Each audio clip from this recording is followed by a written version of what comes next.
Hello students, economics में हमने 3 chapters complete कर लिए हैं। 4th चैप्टर भी हमने स्टार्ट कर दिया था। उसमें हमने सप्लाई जो है वो स्टार्ट किया था। तो सप्लाई का मीनिंग क्या था कि supply is that amount of production which a producer is able and willing to sell in the market at a given price at the particular point of time. तो ये जो है वो सप्लाई का मीनिंग हमने देखा। फिर हमने सप्लाई और स्टॉक का मीनिंग देखा।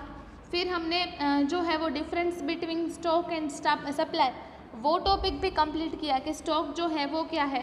तो स्टॉक का मीनिंग क्या था कि stock is a total available amount of goods which a producer will can be offered for sale in a market as per the ability and willingness of the seller. And production का meaning भी हमने देखा।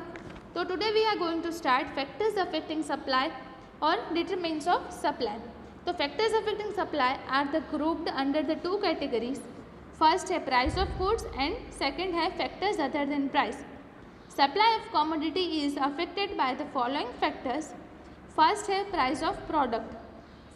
मतलब supply को ये कौन कौन से फैक्टर्स अफेक्ट करते हैं वो हम देखेंगे इसमें। तो फर्स्ट है price of the product. Price is an important determinant of supply. A producer sells for profit and thus he supplies more when the price of a product rises and the supply less when the price of a product falls. Thus there is a no positive relationship between price of goods and its supply. अब other than price के price के अलावा supply को क्या effect करता है तो उसमें फर्स्ट है price of factors production cost of production. Supply is affected by change in production.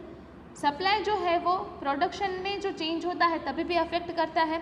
Example देखें तो rent paid to the owner of land, wages paid to the labourer decrease the cost of production decreases. When the production cost decreases profit increases. Production की जब cost decrease होती है तो अपने आप profit increase हो जाता है। If price remains unchanged and hence the seller is willing to sell the greater amounts, hence supply expands with price of factors of production fall, while if cost of production rises vice versa happens then it is a supply contracts। तो मतलब other than price में सबसे पहला factor जो supply को affect करता है वो है प्रोडक्शन और कॉस्ट ऑफ प्रोडक्शन। सेकेंड जो है वो है level of technology. When the state of technology advances time efforts are served, hence greater amounts of better quality of goods are produced with the same or lower cost। तो मतलब technology जब बढ़ती है तब कॉस्ट लोअर हो जाती है। If market price does not fall then profit increases and seller are willing to sell more. Supply expands. Countries that use more advance technologies are able to produce more at lower cost. मतलब उनके पास इतनी machineries होती है तो supply बढ़ जाती है। तो लेवल ऑफ टेक्नोलॉजी भी है वो बड़ा अफेक्टेड जो उसका फैक्टर है। नेक्स्ट जो है उसका पॉइंट है कि future expectations regarding price.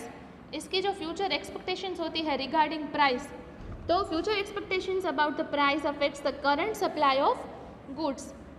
If sellers speculate price for a product to rise in future then they will contract the supply in the present time period to build up the stock for the future and vice versa. ये 3 factors थे, future expectations, production and technology. Fourth and last है other factors. Supply increases when there is an increase in number of firms producing a products, when political stability exists, political changes होते हैं, natural conditions remain conducive, when efficient law and other mechanisms are legal system exist, when industrial relations are maintained well between two owners and workers of production and marketing activities and supply decreases when above factors are against supply. ये सारा factors जो है वो supply के साथ है तो supply increase होता है और ये साथ नहीं है तो सप्लाई डिक्रीज होता है। तो आज हमने फैक्टर्स अफेक्टिंग सप्लाई कंप्लीट किया है। होम असाइनमेंट में ये जो क्वेश्चन है वो आपको रीड करना है बस। Thank you.